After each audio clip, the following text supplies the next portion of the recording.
여러분 안녕하십니까?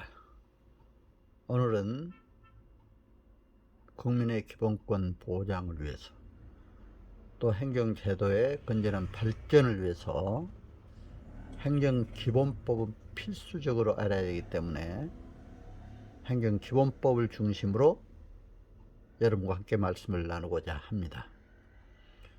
특별히 2021년 3월 23일 행정기본법이 제정이 됐습니다. 그런데 이 40개조 부칙 7조로 제정이 된 행정기본법은 국가법령 5천여 개 중 4,600여 가지의 행정에 관한 법령을 총칙적 개념으로 행정기본법이 제정이 됐습니다.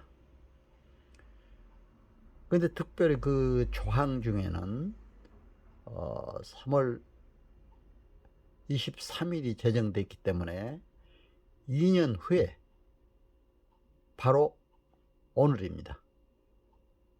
2023년 3월 23일 2년이 바로 되었습니다. 그래서 이제 내일부터 시행이 되는 그런 조항들이 또 있어요.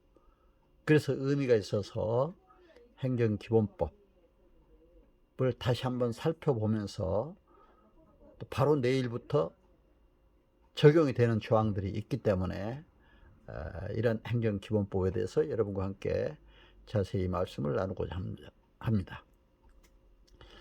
행정기본법이 제정되면서 행정의 원칙과 기준이 법률에 명확히 규정이 됐습니다. 특히 국가법제를 총괄하는 법제처에서는 헌법에 위반되는 법률이 시행되지 않도록 중요한 역할을 그동안 해왔는데 행정의 헌법적 가치 구현을 위해서 실질적 법치주의 기틀을 마련했다, 이렇게 볼 수가 있겠습니다. 행정기본법은 이제 1장 총칙이는데 행정기본법 전반에 적용되는 기본적 공통사항을 규정하고 2장 이하를 해석 적용할 때는 1장을 준수하도록 이렇게 되어 있습니다. 그래서 행정기본법 1조의 목적을 보면은 이 법은 행정의 원칙과 기본사항을 규정하여 행정의 민주성과 적법성을 확보하고 적정성과 효율성을 향상시킴으로써 국민의 권익보호에 이바지함을 목적으로 한다, 이렇게 규정이 되어 있습니다. 국민 권익보호가 그 목적입니다. 그런데 제가 이제 행정심판 최근에도 인용 재결을 받았습니다만은 그 인용 재결에 관한 그 각각 개별법의 목적을 보더라도 행정에 관한 법은 전부 국민의 권익 보호에 있습니다. 그래서 행정의 기본법도 역시 1조에서 그 목적을 국민의 권익 보호에 이바지함을 목적으로 한다. 사실 자유민주주의 국가에서 국민의 권익 보호가 중요합니다. 그렇기 때문에 헌법에도 국민의 기본권 보장, 또 행복 추구권을 보장하도록 이렇게 규정하고 있습니다. 어떠한 이유로도 물론 공공질서나 공공복리에 반했을 때는 국민의 기본권을 제한할 수도 있다, 이런 규정도 있습니다만은, 그러나 그런 규정 제한하더라도 최소한에 그쳐야 된다, 이런 조항이 있습니다. 그래서 이제 바로 이런 국민의 기본권 보장을 위해서도 행정기본법의 목적에서 이렇게 국민의 권익 보호를 목적으로 하는 규정이 되어 있다, 이렇게 볼 수가 있습니다. 이제 부칙 1조에서 보면 그 시행일이 규정이 되어 있어요. 그런데 이 법은 공포한 날로부터 시행한다, 이렇게 되어 있는데, 다만 제22조, 29조, 38조부터 40조까지는 공포 후에 6개월이 경과한 날로부터 시행한다, 또 이런 규정이 있어요. 그러니까 6개월이 지난 후부터 다 이제 시행이 되고 있습니다. 그런데 특별히 23조부터 26조까지, 또 30조부터 34조까지, 36조와 37조, 이 조항은 공포 후에 2년이 경과된 날로부터 시행한다. 이렇게 규정을 하고 있거든요. 바로 2년이 2023년 3월 24일입니다. 바로 내일부터 이제 행정기본법이 새로 시행되는 이런 규정들이 있기 때문에 여러분에게 오늘 행정기본법에 관해서 이렇게 자세히 한번 말씀을 드리고자 하는 것입니다. 행정기본법에서는 행정의 기본 원칙을 정하고 있다, 이렇게 말씀을 드렸죠. 근데 이제 행정기본법을 알기 위해서는 우리가 행정법 전반에 관한 게 또 개념이라도 우선 알고 넘어가야 됩니다. 행정법이란 뭡니까? 행정에 관한 고유한 공법으로 행정 주체 조직 작용 및 행정 구제에 관한 공법이다, 이렇게 규정을 하고 있습니다. 헌법도 보니까 헌법의 국가의 최고의 법이요 근본법인 헌법도 그 내용이 뭡니까? 국가의 기본 조직과 작용에 관한 법이다, 이렇게 되어 있습니다. 기본 조직이라는 게 입법부, 행정부, 사법부, 각 정부의 조직이라든가 다 있습니다. 기본 작용은 뭡니까? 입법작용, 행정작용, 사법작용, 전부 그 작용에 해당됩니다. 그래서 행정은 행정의 주체 조직 작용 및 행정 구제에 관한 공법이다, 이렇게 규정을 하고 있습니다. 그 중에서 행정에 관한 법이 한 4,600여 가지 된다고 그랬죠. 5,000여 가지 국가 법령 중에서. 그럼 이 행정기본법에서 정하고 있는 바로 행정의 기본 원칙은 뭐냐? 이 기본 원칙을 알아야 우리가 이제 행정 구제도 제대로 할 수가 있고 또 국민의 권익을 위해서도 일할 수가 있습니다. 자, 그러면 행정기본법에서 정한 2장 8조에서부터 13조까지 원칙을 정하고 있습니다. 첫째는 법치행정의 원칙입니다. 제8조에서 헌법에 합치되어야 됩니다. 헌법에 합치되지 않는 모든 행정에 관한 법은 잘못된 것이죠. 그럼 헌법에 합치된 헌법에는 국민의 평등권을 주장을 하고 있습니다. 행정기본법에서도 구조에서 평등의 원칙을 정해놓고 있습니다. 여러분, 평등권을 생각할 때는 헌법에 저희도 이제 공부하면서 보니까 참 자유민주주의 국가에서는 실질적 평등을 강조하고 있습니다. 사회주의나 공산주의 국가에서는 형식적 평등이었죠. 똑같이 모든 이제 주민들에게 똑같이 혜택을 주는, 똑같이 어떤 그 권리를 부여하고 의무를 부과하는. 그러나 자유민주주의 국가에서는 실질적 평등입니다. 그렇기 때문에 평등권의 개념도 달라야 됩니다. 예를 들면 부유층에는 세금도 더 많이 부과하고 가난한 사람에게 세금도 적게 부과하고 복지 혜택을 주고, 그게 차등이 아니죠. 평등입니다. 병역법상 남자에게 병역 의무를 부과하고 또 이제 여자에게는 지원 제도로 하는 거, 지원해서 군대에 갈 수 있는, 차등이 아니잖아요. 그래서 이런 평등의 원칙이 행정기본법의 원칙이다. 자기구속의 원칙, 행정의 자기구속의 원칙입니다. 행정적인 동일 사항에 대해서 동일 결정을 하는 것이 원칙입니다. 그리고 이제 세 번째 비례의 원칙이죠. 10조에 공익사익 비례. 예를 든다면 도로를 개설할 때 공익 목적에서 개설을 했지만 공공도로를 개인의 토지를 수용을 했을 때 그 토지에 대한 보상을 해줄 때 공익과 사익에 비례해서, 공익은 굉장히 큰데 사익을 너무 많이 침범해서 보상을 조금만 넣으면 안 되잖아요. 그래서 그런 적정한 비례의 원칙이 적용돼야 된다. 또 성실 의무, 권한남용 금지의 원칙이 11조에 규정이 됐습니다. 신의 성실의 원칙은 민법 제2조에서도 규정하고 있죠. 그런데 행정에 관한 윤리규범이라든가 행정 공무원들의 행동 강령이라든가 각 전문 자격사 단체들의 윤리 규정을 보면은 바로 성실 의무가 규정이 됐습니다. 신의 성실의 원칙, 권한남용 금지의 원칙이 규정되어 있습니다. 이것을 우리가 꼭 지켜야 된다. 행정기본법 12조는 신뢰보호의 원칙, 신뢰가 중요하죠. 믿음을 줘야 됩니다. 사실은 제가 이제 행정사 업무를 또 행정사뿐만이 아니라 경영지도사, 또 국가 그 자격사를 가지고 이렇게 일을 해보니까 국민에게 신뢰를 주는 것이 가장 중요합니다. 이제 13조에는 부당결부의 금지의 원칙이 있습니다. 행정작용과 관련 없는 의무 부과를 해서는 안 된다. 예를 들면 건축허가를 할 때 다른 토지의 기부 체납을 조건으로 허가를 해준다든가 이러면 안 되잖아요. 이렇게 해서 지금 중요한 원칙들이 이게 제가 말씀드렸습니다. 그런데 이 원칙은요, 제가 행정심판서를 작성할 때도 반드시 그걸 잘 적용을 하면 인용재개를 받을 수가 있어요. 이런 원칙을 잘 적용해야 됩니다. 행정처분이 이런 원칙에 어긋났을 때는 잘못된 것이잖아요. 법치주의에 어긋났다든가, 평등의 원칙에 어긋났다든가, 차별금지를 한다든가, 자기구속의 원칙에 잘못됐다든가, 비례의 원칙, 성실의무, 권한남용 금지의 원칙에, 또 신뢰보호 원칙, 부당결부 금지의 원칙이라든가 이런 것들에 대한 이제 어긋난 행정처분을 했을 때는 그것은 위법부당한 행정처분이 되는 겁니다.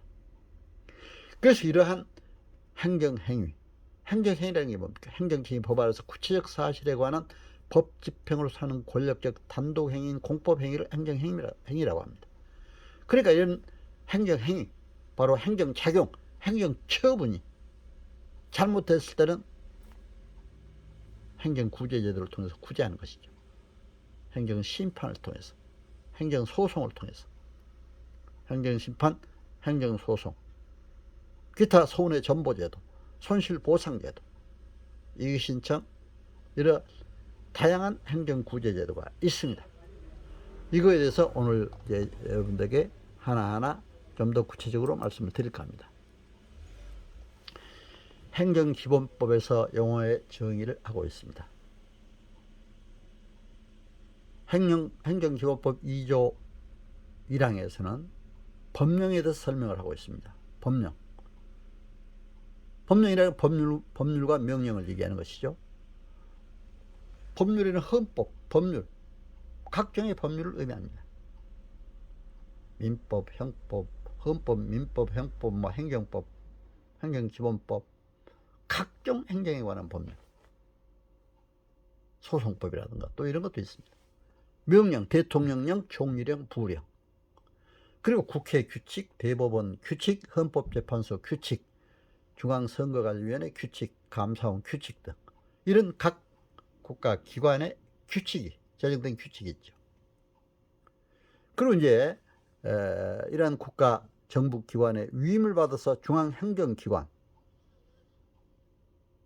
이제 정한 훈령이라든가 또 예규, 고시, 행정규칙이 있습니다.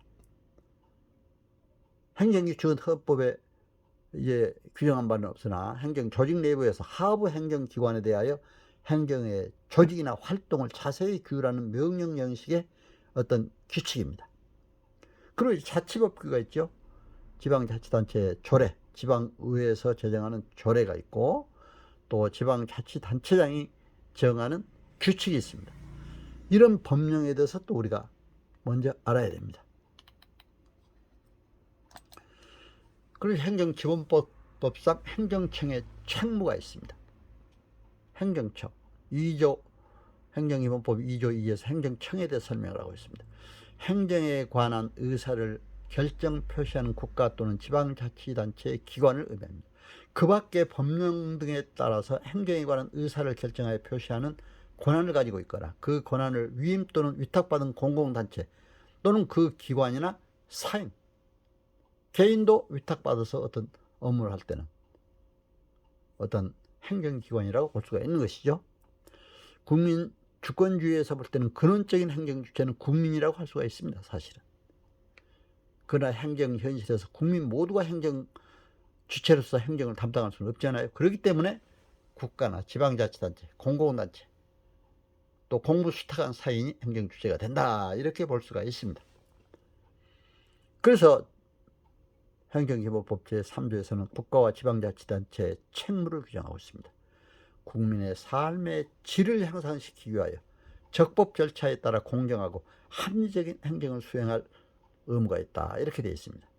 그리고 제4조에서는 적극적 행정을 추진하도록 이렇게 규정하고 있습니다. 행정 환경 변화에 따라서 창조적 변동 여건으로서 바로 체인지 에이전트로서 적극 행정을 추진해야 한다. 또 다른 법률과의 관계에서 다른 법률에 특별한 규정이 있는 경우를 제외하고는 이 법 적용, 그러니까 행정기본법이 일반법으로서 적용이 됩니다. 그렇기 때문에 일반법으로서 특별법 규정 시 우선해서 이 법이 또 적용된다. 이렇게 볼 수가 있습니다. 행정에 관한 기관의 계산은 특별한 규정이 있는 경우를 제외하고는 민법을 준용한다. 이렇게 되어 있어요. 행정기본법 6조 7조에. 그러니까 민법도 우리가 알아야 돼요. 민법은 일반 사법이지만 민법도 알아야 된다 해서 잠깐 말씀을 드렸습니다. 자, 이제 오늘 보면은 부칙 1조에서 이제 이런 규정이 있거든요. 이 법은 공포한 날로부터 시행한다. 다만 22조, 29조, 38조, 40조까지는 공포 6개월이 경과한 날로부터 시행한다. 그러니까 이제 9월 24일부터 그때 시행이 됐거든요. 2021년. 그렇죠. 3월 달에 재정 공포돼 가지고 시행이 됐습니다. 9월 달에. 그러나 이제 23조, 26조 3조부터 26조까지 23조부터 26조까지 하고 30조부터 34조까지 36조 및 37조는 공포 후에 2년이 경과한 날로부터 시행한다. 그래서 바로 2023년 3월 24일 내일부터 이제 행정기본법은 전반적으로 다 시행이 된다. 이렇게 여러분들이 보시면 알겠습니다. 그런데 23조에 보면 제재 처분의 제척 기간이 나와요. 행정처분 법령 등의 위반 행위가 종료한 날로부터 5년이 지나면 해당 위반 행위에 대하여 제재 처분, 인허가의 정지, 취소, 철회, 등록 말소, 영업소 폐쇄와 정지를 가름하는 과징금 부과를 말한다. 그런데 이러한 그 제재 처분을 5년이 지나면 할 수 없다. 이렇게 또 규정을 하고 있습니다. 행정청은. 그 위반 행위가 종료된 날로부터 5년이 지나면 다시 행정처분을 할 수가 없다. 이건 제척기간이죠. 그런데 이제 다음 각 호의 일에 해당되는 경우에는 1항을 적용하지 아니한다 그랬어요. 예를 든다면 거짓이나 그 밖에 부정한 방법으로 인허가를 받고 신고하는 경우. 인허가 받을 때 거짓말로 다 해가 써지고 받았다 하면은 그 인허가는 이제 안 되는 거죠. 당사자 인허가나 신고의 위법성을 알고 있었거나 중대한 과실로 알지 못한 경우, 정당한 사유 없이 행정청의 조사나 출입, 검사를 깊이 방해, 거부하여 제척 기간이 지난 경우는 이제 여기에 해당되지 않는다. 이렇게 볼 수가 있습니다. 그러니까 행정처분 법령 등의 위반 행위가 종료한 날로부터 5년이 지나면은 이제 위반 행위에 대해서 제재 처분을 할 수 없다. 5년 지나면 제재 처분을 할 수 없다. 이렇게 되어 있죠. 그런데 이런 그 거짓이나 이게 잘못된 경우는 이제 해당되지 않는다. 이런 얘기입니다. 제재 처분을 하지 아니하면 국민의 안전, 생명 또는 환경을 심각하게 해치거나 해칠 우려가 있는 경우, 이것도 이제 해당되지 않는 것이죠. 그리고 행정청은 1항에도 불구하고 행정심판의 재결이나 법원의 판결에 따라서 제재 처분이 취소, 철회된 경우에는 재결이나 판결이 확정된 날로부터 1년이 지나기 전까지는 그 취지에 따른 새로운 제재 처분을 할 수가 있다. 이렇게 되어 있습니다. 이게 다른 법률에서 1항 및 3항의 기간보다 짧거나 그 기간을 규정하고 있으면 그 법률에 정하는 바에 따른다. 다른 법률에서는. 그래서 이제 이렇게 어떻게든 간에 국민에게 더 유리한 방향으로 사실은 법에서는 규정을 하고 있습니다. 그러니까 이런 것들을 알고 우리가 이제 국민의 편익을 위해서 일을 해야 된다. 이렇게 생각이 됩니다. 행정작용에 이제 행정처분, 인허가 의지라든가 공법상 계약, 과징금, 행정상 강제, 이의신청 재심사 문제, 이런 걸 가지고 한번 말씀을 드릴까 합니다. 14조부터 23조까지 행정처분은 어떻게 되느냐. 행정처분은 공권력 행사, 거부 또는 이에 준한 행정작용이 바로 행정처분이라고 볼 수가 있습니다. 그런데 원래는 적용 기준은 불소급의 원칙이 적용되고 있습니다. 그런데 특별한 규정이 있는 경우는 제외됩니다. 헌법 제10조 4항에 인간의 존엄과 가치, 제재 처분이 국민에게 유리한 경우는 새 법을 적용한다. 이렇게 되어 있습니다. 그런데 예를 들면은 과태료 500만 원이 200만 원으로 자동적으로 이제 줄어든 경우는 반드시 새 법이 적용되는데, 만약에 과거의 법이 또 이제 하다면은 유리한 법이 또 이렇게 적용될 수도 있다. 이런 것도 우리가 알아야 됩니다. 그리고 이제 공법상 계약 문제인데, 당사자의 합의를 바탕으로 해서 행정의 효율성과 민주성의 제고에 부합하고 행정주체 간 도로관리 협의라든가 행정주체와 사인 간 합의로 어떤 계약이 이루어지는 것이죠. 그리고 행정적인 민간 수탁기관과 협의 계약을 할 수도 있고, 또 일반법에서 행정주체 상호 사무 위탁을 한다든가 공익사업 관련해서 어떤 손실보상 협의를 한다든가 이런 것들이 공법상 계약이라고 볼 수가 있습니다. 그러니 부관이라는 조항이 17조에 규정이 되어 있는데요.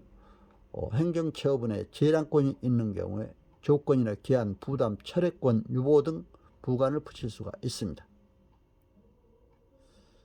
그래서 이제 이러한 부관을 붙일 때, 예를 든다면은 주유소 허가를 내줄 때 어떤 독가스가 풍겨나온다든가 이런 우려가 있을 때는 않는 조건을 한다든가, 언제 기간까지 그것을 독가스를 없애는 조건으로 해준다든가, 그러기 때문에 이런 부관도 붙일 수가 있다. 이렇게 볼 수가 있습니다. 그리고 이제 주된 허가를 받으면 법률로 정한 바에 따라 이와 관련된 인허가를 받은 것으로 본다. 예를 들면 재건축 승인 시에 인허가 해줄 때 도로 점용 인허가 의제를 할 수가 있다. 이런 규정도 있습니다. 그렇기 때문에 인허가 의제 이런 것도 우리가 잘 알아야 된다. 이렇게 볼 수가 있습니다. 그래서 24조에 행정기본법 24조에 인허가 의제 기준이 있습니다. 인허가 의제란 하나의 인허가를 받으면 법률로 정하는 바에 따라 그와 관련된 여러 인허가를 받은 것으로 보는 것을 말합니다. 인허가 의제를 받으려면 주된 인허가를 신청할 때 관련 인허가에 필요한 서류를 함께 제출해야 합니다. 다만 불가피한 사유로 함께 제출할 수 없는 경우에는 주된 인허가, 또 행정청이 별도로 정하는 기한까지 제출할 수 있다. 이렇게 규정이 되어 있습니다. 주된 인허가 행정청은 주된 인허가를 하기 전에 관련 인허가에 관하여 미리 관련 인허가 행정청과 협의를 해야 합니다. 관련 인허가 행정청은 제3항에 따른 협의를 요청받으면 그 요청받은 날로부터 20일 이내 이제 그 의견을 제출해야 됩니다. 그리고 이제 25조의 인허가 의제의 효과가 규정이 되어 있는데요. 24조 제3항 또 제4항에 따라서 협의가 된 사항에 대해서는 주된 인허가를 받았을 때 관련 인허가를 받은 것으로 본다. 인허가 의제의 효과는 주된 인허가에 해당 법률에 규정된 인허가에 한정된다. 이렇게 규정을 하고 있습니다. 그리고 25조 인허가의 사후관리, 인허가 의제의 경우에 관련 인허가 행정청은 관련 인허가를 직접 한 것으로 보아 관계 법령에 따른 관리, 감독 등 필요한 조치를 해야 한다. 주된 인허가 있은 후 이를 변경하는 경우에는 24조, 25조 및 제1항을 준용한다. 이렇게 규정이 되어 있습니다. 그래서 이러한 인허가 의제 규정이 있다는 것을 이제 여러분들이 잘 아시고 행정 업무를 수행하면 좋겠다 생각이 됩니다. 행정작용에서 이제 두 번째인데요. 과징금 문제, 행정상 강제 문제, 이의신청, 재심사 문제가 있습니다. 이 과징금은 법령 등에 따른 의무 위반자에 대하여 과징금 부과, 공익을 해칠 우려가 있는 경우에 영업 정지 처분에 가름해서 과징금을 부과도 가능합니다. 그래서 이러한 과징금 제도가 있다. 그리고 행정상 강제 제도가 있다. 행정 목적 달성을 위해서 필요한 경우에 법률로 정한 바에 따라 행정상 강제, 행정 대집행 이런 걸 할 수가 있다. 또 이행 강제금, 직접 강제, 강제 징수 또 이렇게 할 수가 있다 볼 수가 있습니다. 그런 이제 이의신청 재심사 제도, 바로 이런 제도도 이제 내일부터 이제 이런 모든 문제가 적용이 됩니다.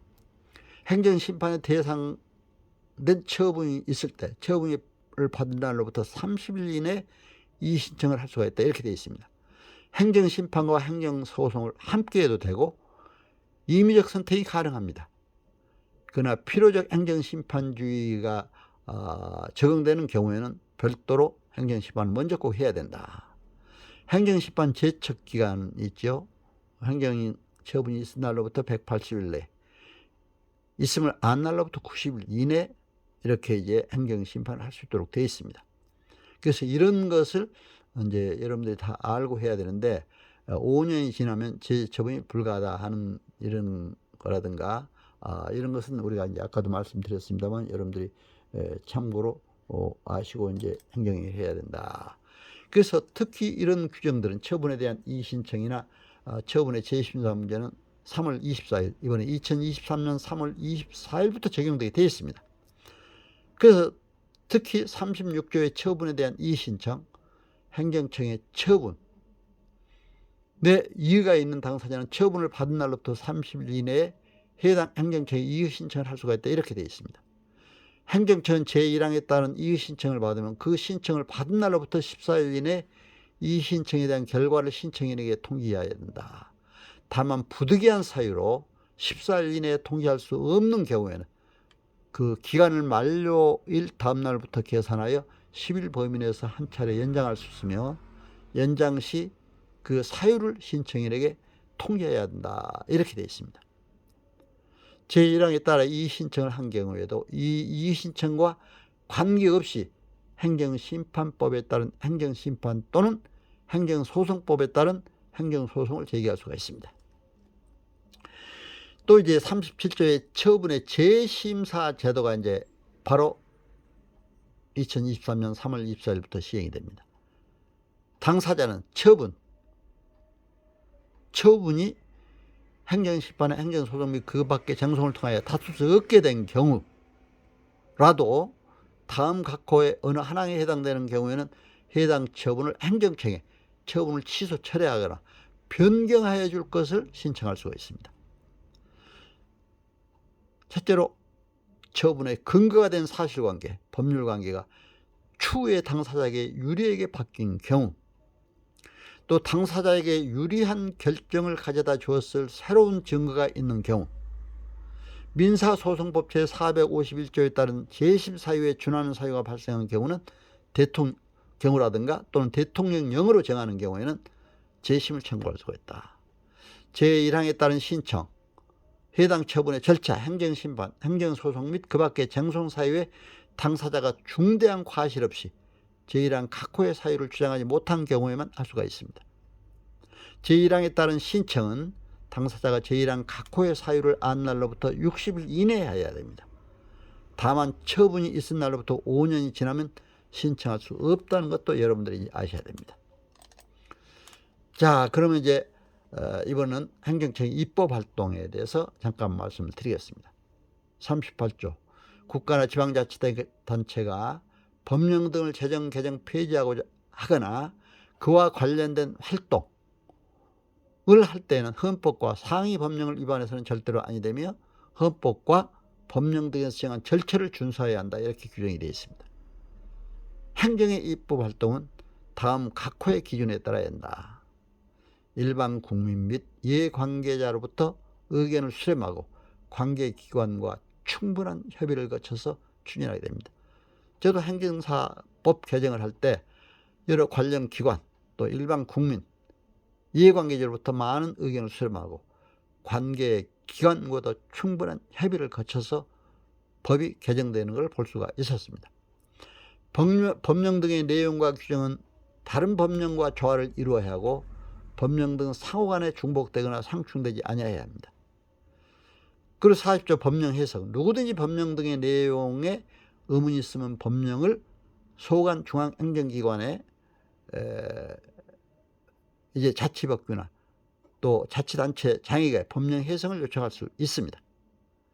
법제처나 관련 행정부 법령 해석도 중요하지만 분쟁 시 대법원 판례라든가 이런 확인도 중요하다는 걸 여러분들에게 말씀을 드립니다. 이렇게 해서 행정기본법에 관해서 말씀을 드렸는데, 행정기본법이 제정이 되다 보니까 상당히 기대 효과가 커요.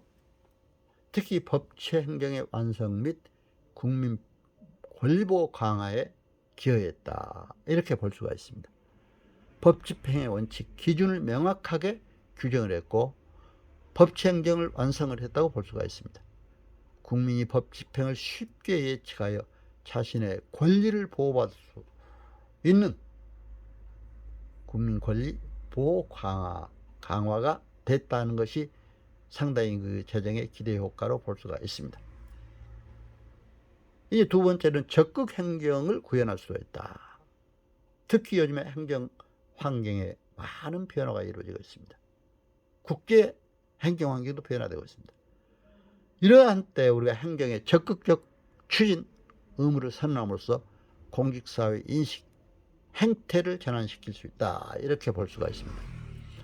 또 제4차 산업혁명 시대 여러 가지 혁신, 행정을 이룰 수가 있다.